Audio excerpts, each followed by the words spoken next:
We're in line for PAX. This is a lot more crowded for Saturday. Okay, we've officially are in the expo hall. It is around 10:07.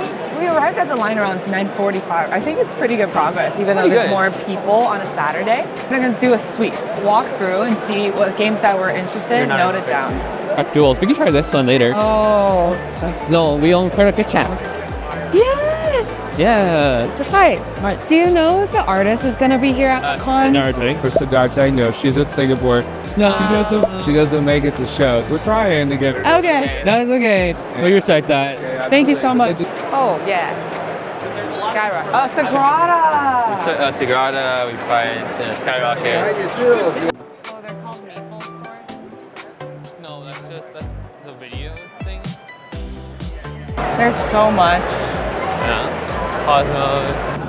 Okay, we're sitting in line for Shut Up and Sit Down panel. And we got sandwiches, so we're eating them now. Where do you get sandwiches? The sandwiches are from Reading Terminal. I got roasted beef with cheese, but apparently they don't call it Philly cheesesteak, so Well, I think it's pretty good. It's roast beef, not shaved. We came to the event line 30 minutes early. I think we have a seat and we're good. Split theater. We shouldn't have been worried. So they make lots of noise, very noisy. So we're not going to be doing it all today, are we? We're going to be quiet and sensible. Mouse. Welcome to Board Game Bloodbath. I got it. You got it? What? I bought the Kickstarter for it.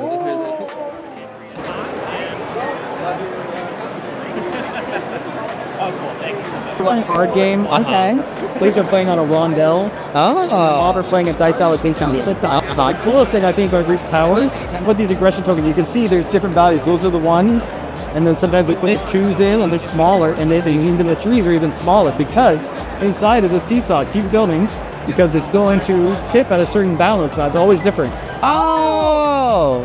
Wait, how do what? Yes, and then that's when we trigger a mayhem phase. And so This is just so cool. Like, you know, it's like a lot of people just do like there's a board, there's some token, and then it's like, you know, that's cool, and you know the mechanics are fun. But then this is it's kind of like it's like stuff like this. The seesaw is pretty simple, but no one does it, and it really I feel makes a big difference. because gamers love the co-op. I want to interact with that. I want to see it. I want to play with that. Yeah. I love it. We love that. Gamer first, so Yes. I know what I want. Your games are always so refreshing. This is really nice.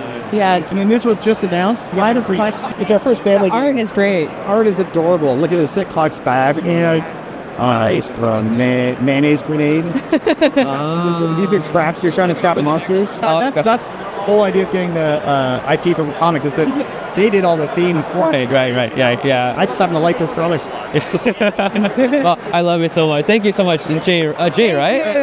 Thank you so much. Thank you so much. It's so 3D. Any games you want to play? That's Critter Kitchen.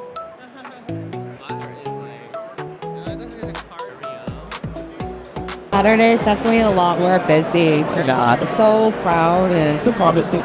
But it's kind of sick. It's not gridlock, but there is shot. The exhibitors could brace a little more, like to have a little more energy, like because they know it's gonna be busy, so they're like feedback. they pump into it, you know. So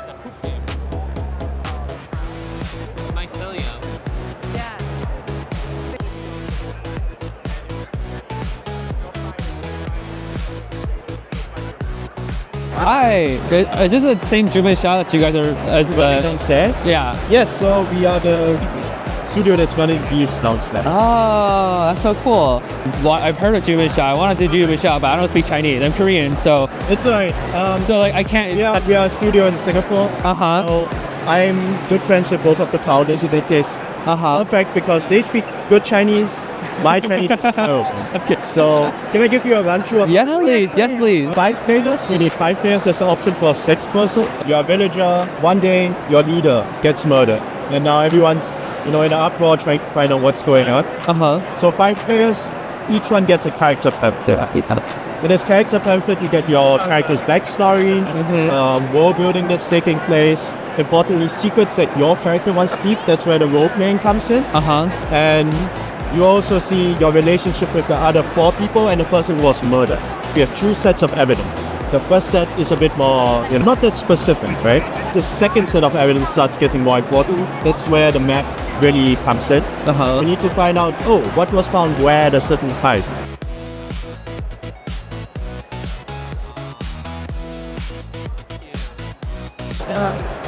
What are these?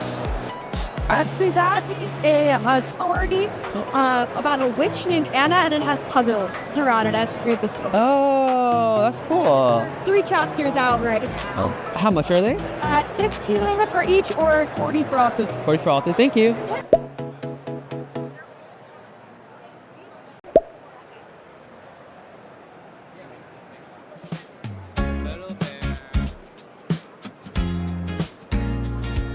We played 6 Sojourns from the Red Raven, It's an area control game.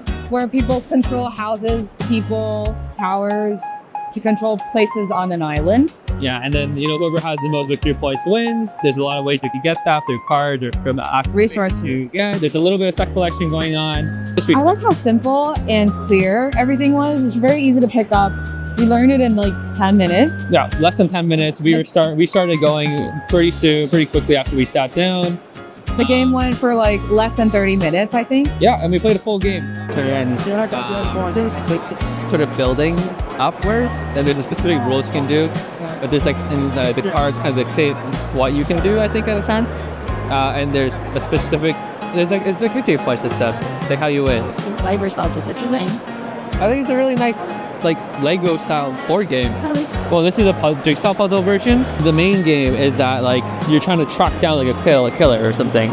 There's like there's a crime that happened, and so you're trying to figure out who did it. Where is Leo Bear, for example, right? What is happening? Can you find what happened here? Spot the Where's Waldo kind of style of thing. That'd be fun. So Honeypot is a game where you're secret agent bears trying to set traps and avoid traps.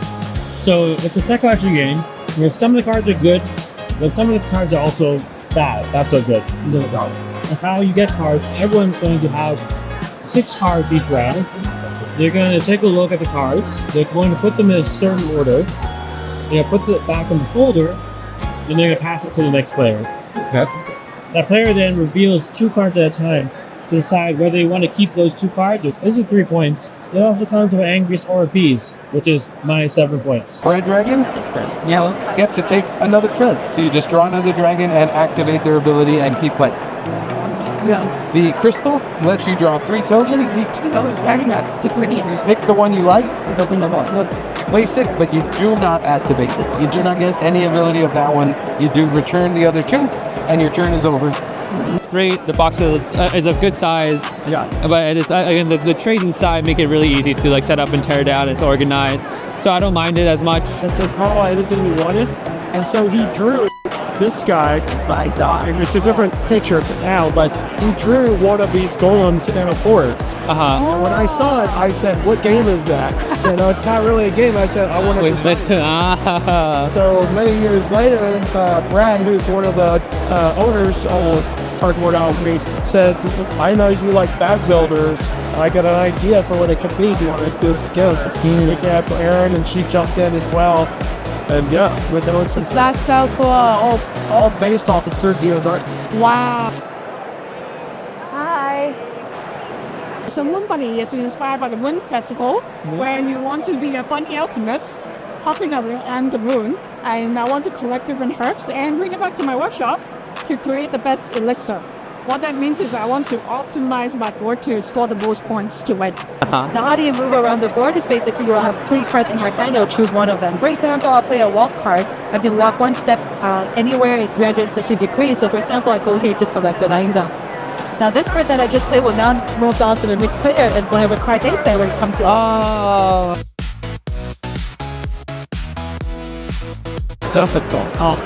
During a little interview at the Riftbound, got to talk to the Global Operations Lead for Riftbound, and she participated in actually taking all of this to launch, and I think it's very interesting, especially being a female working at Riot. I asked her some questions about that, and like, she came from the Magic world and is developing Riftbound now, and how the cultures are a little bit different, but also super exciting. Guess what happened?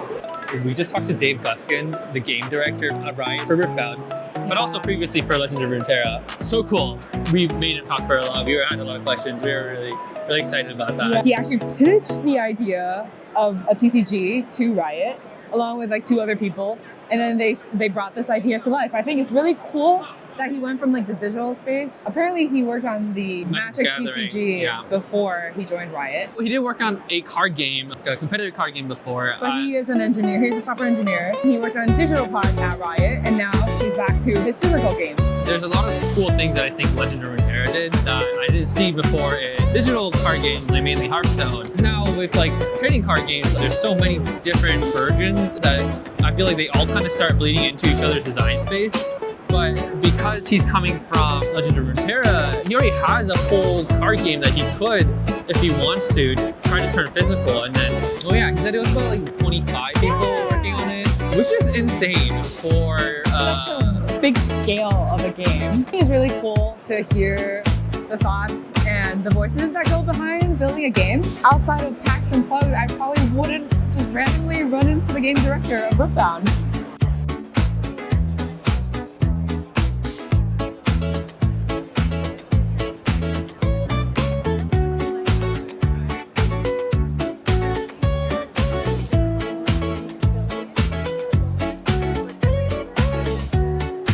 they're like, we love upgrades, so why don't you just That's for the sake of the tutorial. The Suspense moves this up, retract moves it down, so you're going to get more powerful, less powerful.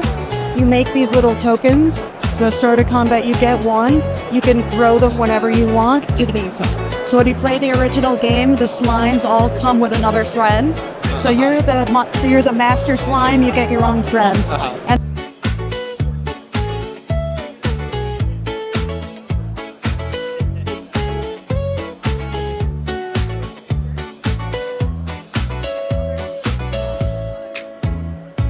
the board game is quite fun. Like, all the numbers are simplified compared to the video game.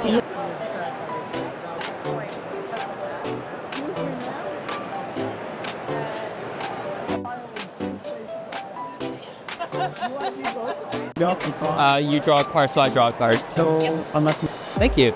Oh, of course. Yeah, Benny. Thank you. Start, I can reveal the top. No, I want to keep that card. Here, I'm going to play a face down card here. When this card is covered, I'm going to first draw 3 cards. So I'm going to draw 3 cards. 1, 2,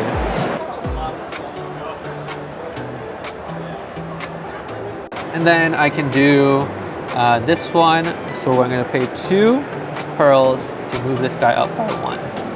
Okay, done. I'll go here. I'll get 2 rice. 1 what? 1 rice. Sorry. Sorry, something. If I take one, I trigger the one at the bottom, yeah. Okay, this is pretty good. I'll take this. Okay. So I trigger black, right? Yes. I get 1 this and 1 victory point. Oh my god. Okay, and then...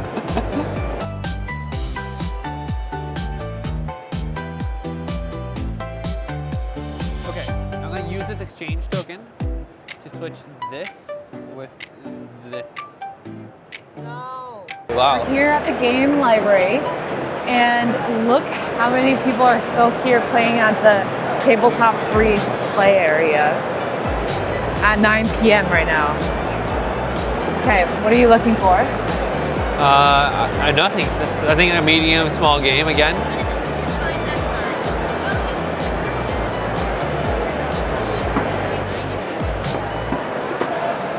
Oh, wow. This is all alphabetical about it. Oh, we can play this.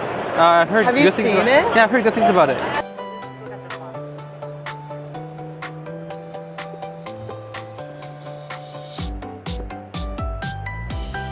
I think we should go to more board game cafes, but also we have so many games out. Yeah, looking at the entire shelf of board games feels so nice, but I mean, I have a entire shelf of board games that feels nice to look at. But they're all like similar complexity.